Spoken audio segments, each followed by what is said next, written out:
Hello again, welcome back to the Telltale channel. Today we have another special bonanza of 5 of Thomas and Friends stories for you to enjoy. To start with, we have Thomas and the Troublesome Trucks, followed by Percy and Harold's Big Race, then No Nonsense Duck, and Thomas and the Lighthouse, and finally, James Gets a New Coat. Be sure to pay close attention to the stories and watch them all the way to the end for the fun quizzes and fun facts. Please remember you can help the channel grow by just clicking the subscribe button. It's 100% free.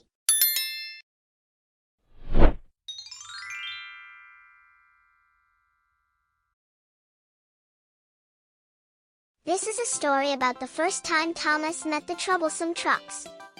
Most of the engines knew that the trucks liked to cause trouble on the railway lines, but one day Thomas found out for himself. Thomas the Tank Engine knows how to handle trucks, but the first time he had to pull them wasn't easy. Soon after he had started working on the Fat Controller's railway, Thomas became tired of pulling coaches. "I want to try something different," he would puff noisily to the engines in the shed every night.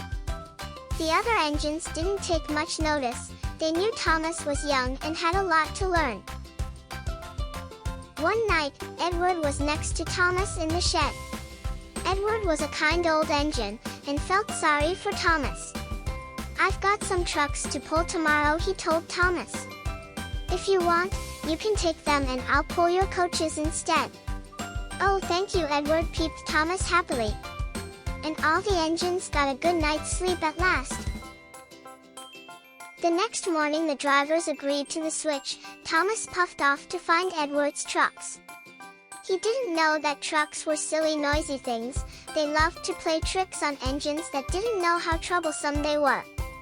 Edward knew all about the trucks. He warned Thomas to be careful, but Thomas was too excited to listen.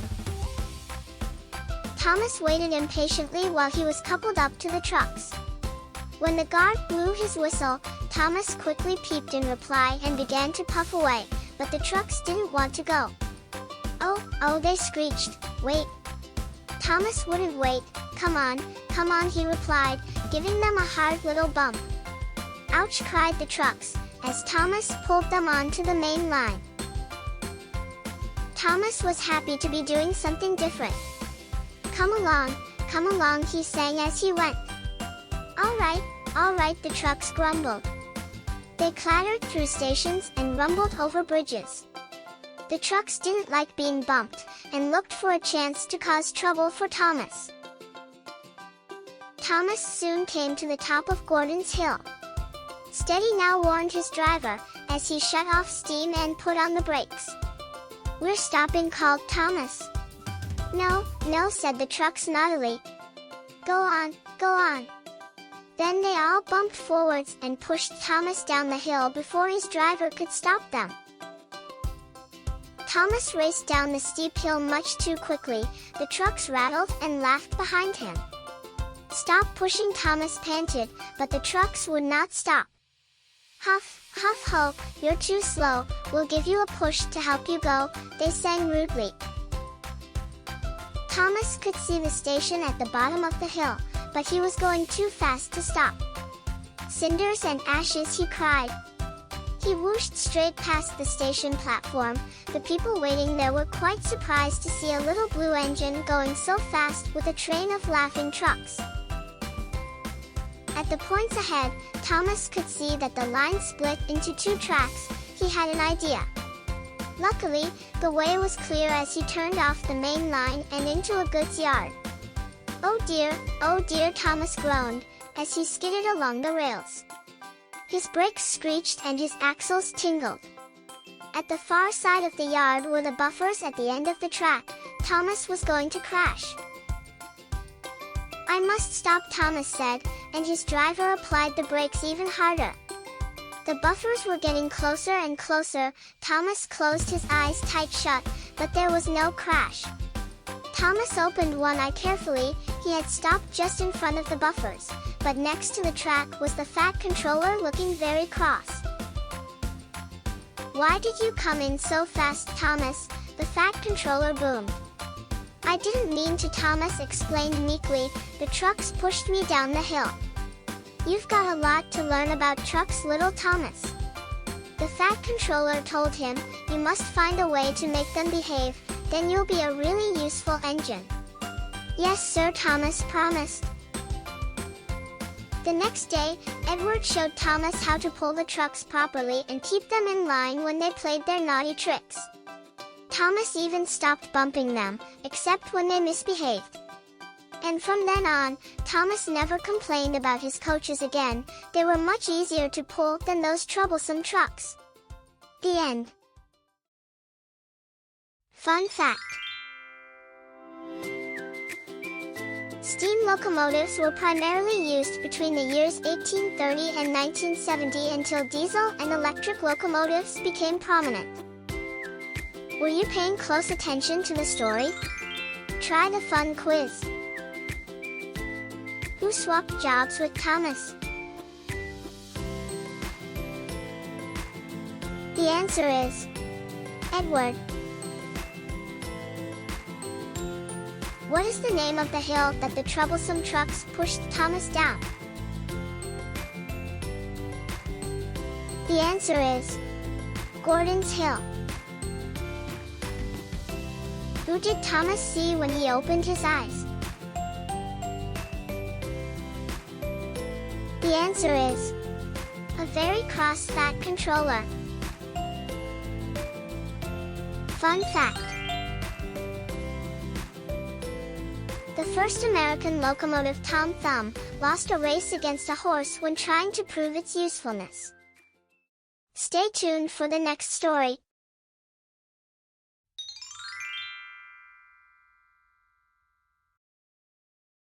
This is a story about Harold the helicopter.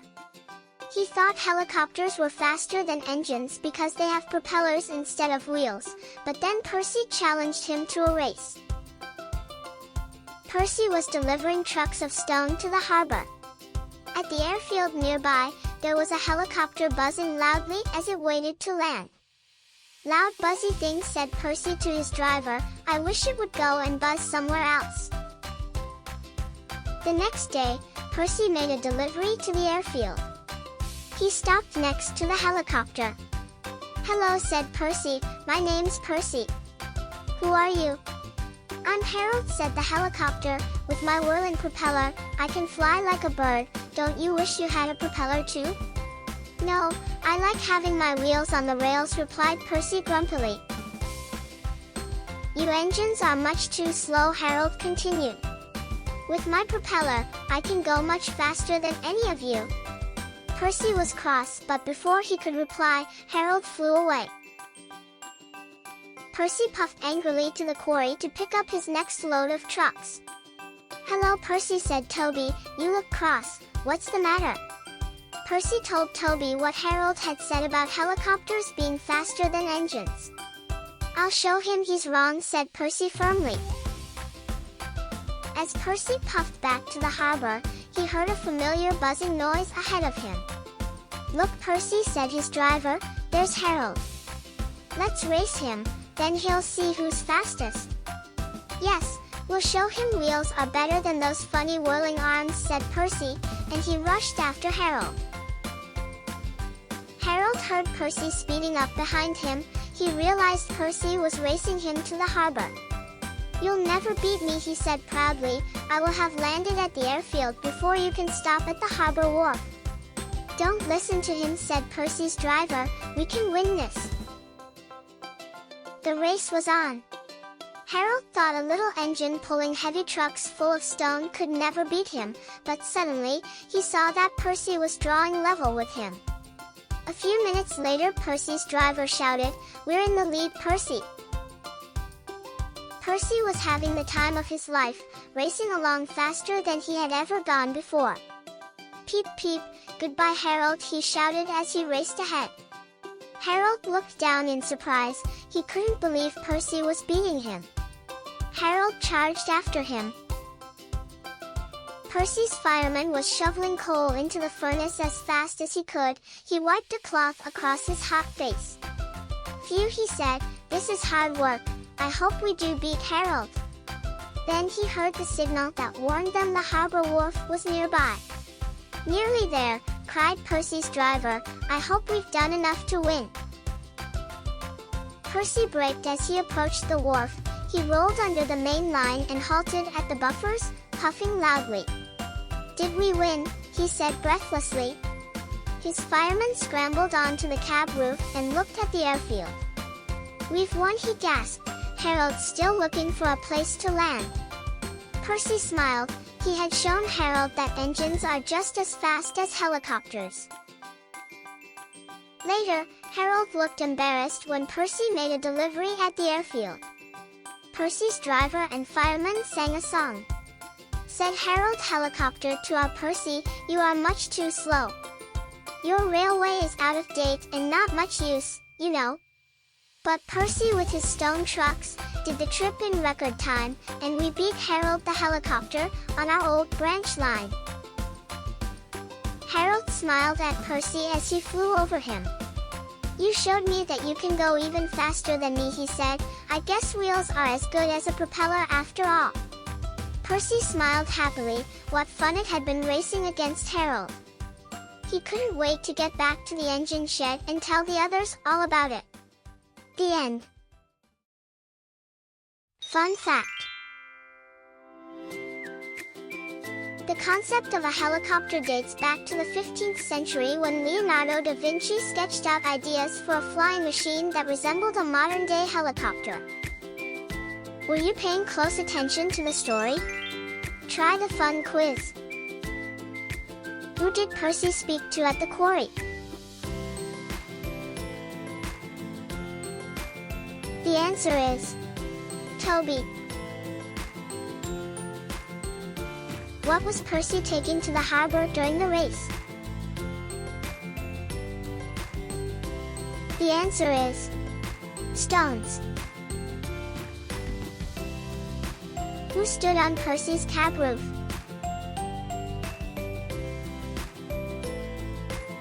The answer is his fireman. Fun fact. On July 3, 1938, Mallard broke the world speed record for steam locomotives at 126 miles per hour, which still stands today. Stay tuned for the next story.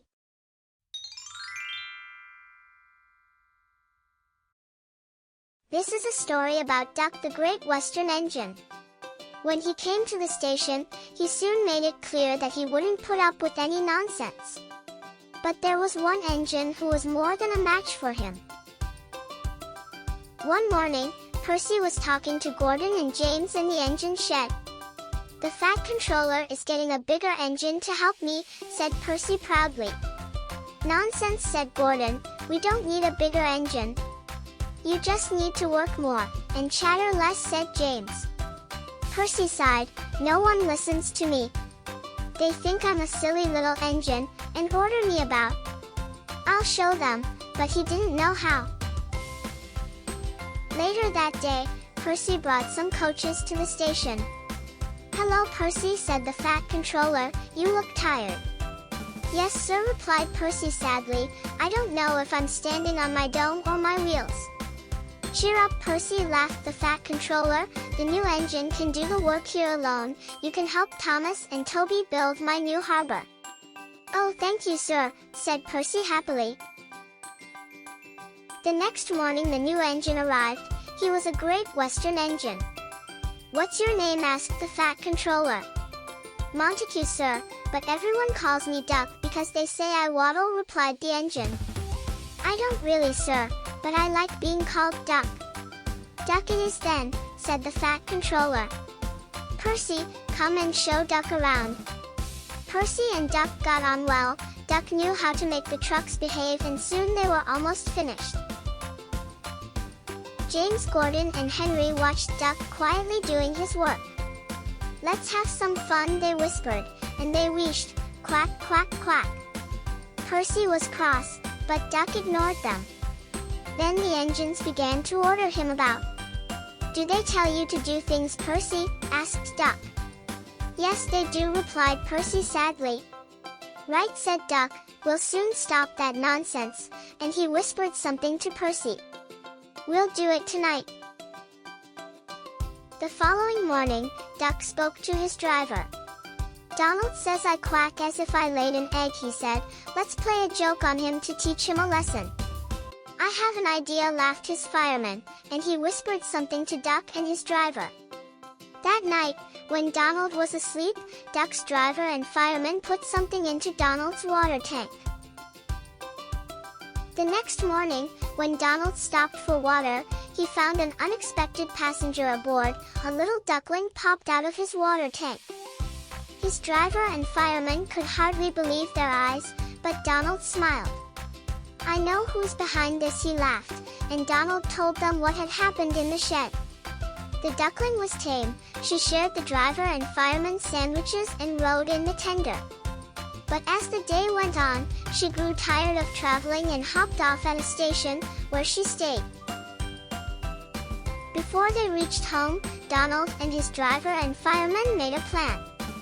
That night they were very busy, and when Duck's crew arrived in the morning, they made a surprise discovery. "Look, Duck," they laughed, "there's a nest with an egg in it under your bunker." Donald opened a sleepy eye. "Well, well," he exclaimed, "you must have laid it in the night." Duck laughed. "You win, Donald. It would take a clever engine to get the better of you." Duck and Donald became good friends, and the duckling settled at the station. She lived in a pond nearby, but she always flew back to the station to welcome the engines. Donald was her favorite, and she sometimes hopped on for a ride. The station master called her Dilly, but to everyone else she was always Donald's duck. The end.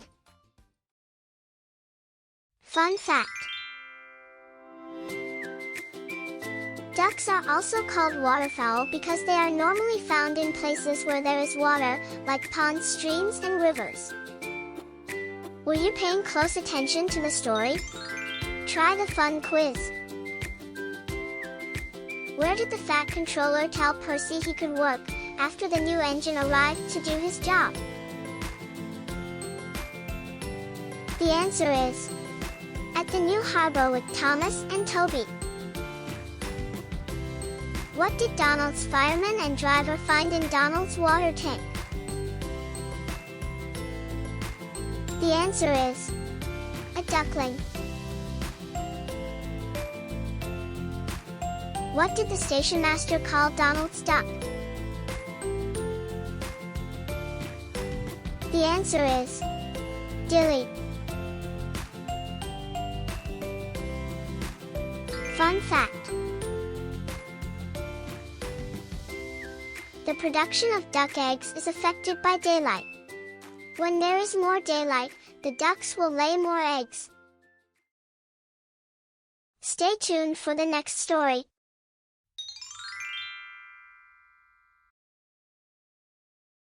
It was the harvest festival on the island of Sodor, and everyone was celebrating.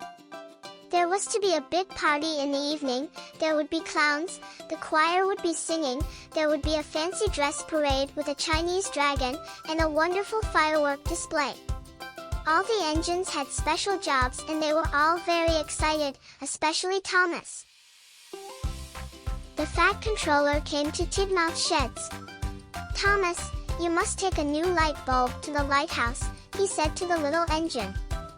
"Yes, sir," Thomas tooted happily. The Fat Controller told Thomas that the light bulb had to reach the lighthouse before dark, so that ships at sea could find their way to Sodor safely. "The light bulb will break easily," the Fat Controller warned Thomas. "You must go slowly and carefully." So Thomas puffed away to the warehouse. Thomas collected the light bulb from the warehouse, then he set off along the track, moving slowly and carefully, just as the Fat Controller had told him, even though he was very excited about the party. He slowed at every bend, and chuffed carefully through every junction. Thomas stopped at a signal. Emily was there. She was pulling the merry-go-round behind her. Emily was excited about the party too. "The fireworks are going to start when it gets dark," she peeped. Thomas hoped he would be back in time to see the fireworks. He loved to watch firework displays. The lighthouse was on the far side of the island of Sodor, a long way away. It would take Thomas a long time to get there if he kept moving so slowly and carefully, and he didn't want to miss the fireworks. An idea flew into Thomas's funnel. "I'm sure the light bulb won't break if I go just a little faster," he chuffed to himself. So when the signal changed, Thomas sped up just a little. At the water tower, he saw James, who was pulling trucks full of fireworks. "This is going to be the biggest firework party ever," James whistled happily. Thomas became even more excited about the fireworks. "I'm sure I can go just a little faster," he chuffed. He sped up, just a little more. The bulb began to rattle and shake on Thomas's flatbed trailer. Just then Henry huffed past, pulling swings and a seesaw, which were covered with a big sheet. "It's going to be a wonderful party," puffed Henry. So Thomas sped up a little more again. Then Thomas saw Toby with the coconut shy. "See you at the party, Thomas," sang Toby. And Thomas went even faster. Next, Thomas saw Percy with carriages of children all in fancy dress. The children were very excited. "See you at the fireworks party, Thomas," the children called. Now Thomas wanted to be back for the party more than ever. Before he knew it, he was puffing very fast indeed. Then there was trouble. Harvey was replacing some tracks. The workman had put a barrier across the line. Thomas was going much too fast to stop safely. Crash! He bashed into the barrier, and the light bulb smashed. "Cinders and ashes," cried Thomas. "The lighthouse will not have its light, and the sailing ships won't be safe at sea." Thomas knew what he had to do. He puffed back to the warehouse to collect a new light bulb as fast as his wheels would carry him. Now Thomas knew he would be back too late to see the fireworks. Thomas returned to the warehouse. The new light bulb was placed gently on his flatbed, and Thomas set off along the track again, slowly and carefully. He knew he had to deliver this light bulb safely to the lighthouse before dark. On the way, Thomas stopped at the signal. Edward was waiting there, and he was very excited. "I'm off to collect the Chinese dragon," he tooted happily. But all Thomas could think about was fetching the new light bulb. He tried not to think about the party he was going to miss. This time, Thomas chugged gently along the track. Toby passed him with the choir, who were practicing their songs. Then Edward passed him, proudly pulling the Chinese dragon. Thomas didn't think about the firework party once. He had an important job to do. The sun was already setting when Thomas arrived at the lighthouse. The light bulb was still in one piece. "Thank you, Thomas," said the lighthouse keeper, as the bulb was unloaded from Thomas's flatbed. Thomas puffed back to Tidmouth Sheds. He knew he had missed the fireworks. He was very disappointed. But when Thomas came to the top of a hill, he saw a brilliant sight. The lighthouse beam shone brightly, the ship's lights twinkled in the harbor, and the stars were reflected in the sea. Thomas thought that all the lights looked just as wonderful as fireworks. The end. Fun fact. A lighthouse is a tall building that has a light near the top. Lighthouses are built on the coast of an ocean or lake. The lighthouse protects ships from crashing into shore by sending the light out towards the sea. Were you paying close attention to the story? Try the fun quiz. What did Thomas have to deliver to the lighthouse? The answer is a light bulb. What did Henry deliver to the carnival? The answer is swings and a seesaw. Who delivered the Chinese dragon to the carnival? The answer is Edward. Fun fact: fireworks date back to the 7th century and originated in China. The Chinese developed many different kinds of fireworks with a variety of effects and colors. Stay tuned for the next story.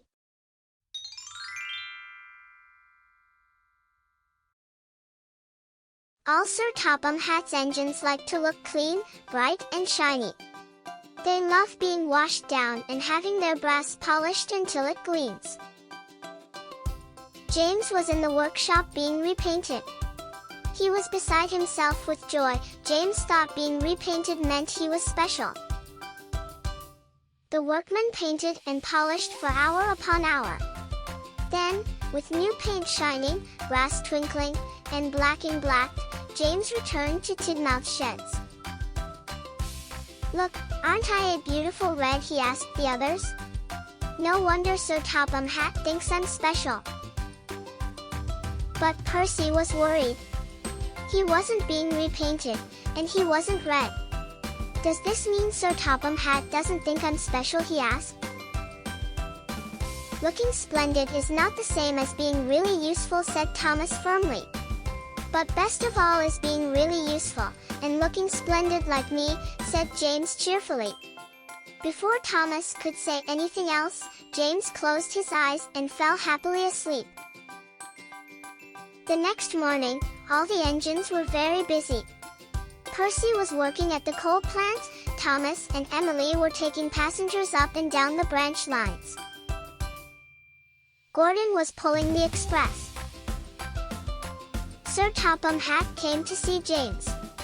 He told him to join Percy at the coal plant at once. The coal cars must reach Brendam docks before the boat sails, so no dilly-dallying, he said. "Yes, sir," said James, and he set off at once. But James didn't go straight to the coal plant. He decided to go by the canal instead. Then he could see himself in the water for yard after yard after yard. Magnificent, he puffed. James had forgotten what Sir Topham Hat had said. At the coal yard, Percy was working as hard as he could, but he was falling behind.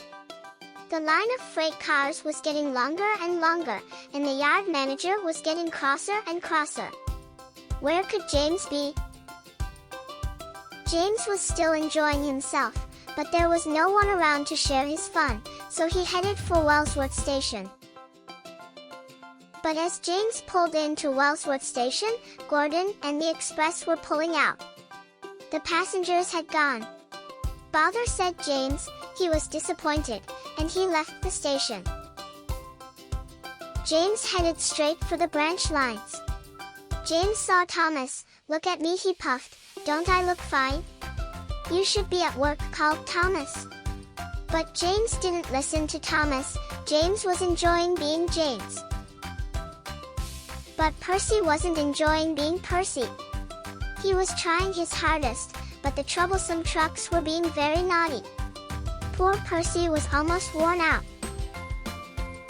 "What will happen to the order now?" cried the yard manager. When James rolled into the coal plant, it was late in the afternoon.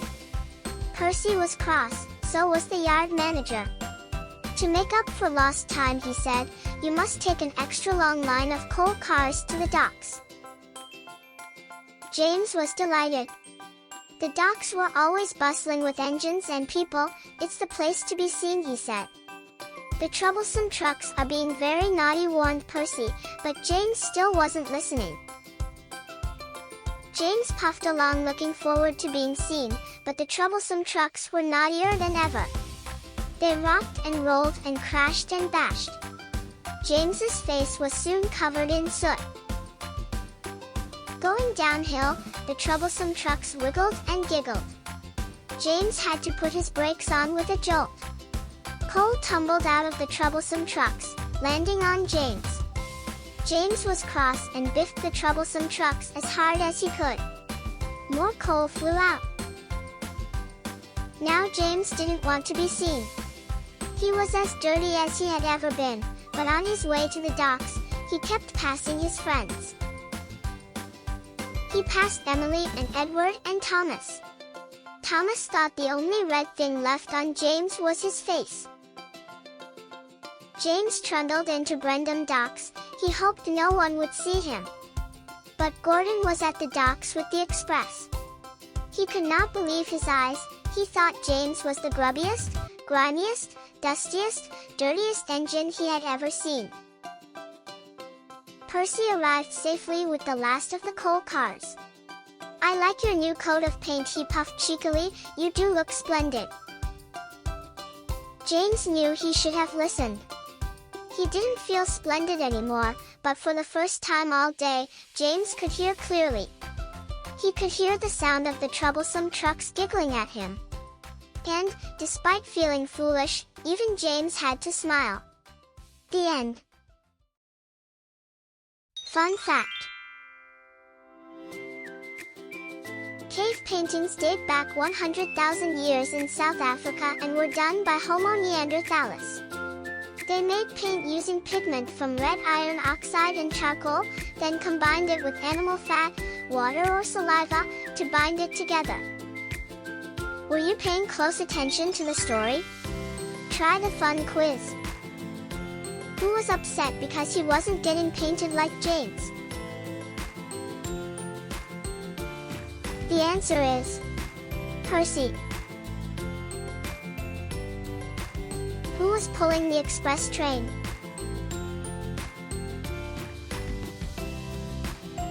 The answer is Gordon. Who was cross that James was late getting to the coal plant? The answer is the yard manager. Fun fact. Coal is made of plant matter that originally grew in dense swampy forests millions of years ago. Thanks for watching. See you soon. Remember to like and subscribe for free to the Telltale channel and click the notification bell for more stories, quizzes, and fun facts. Check out the channel's playlist for more Telltale stories and fairy tales.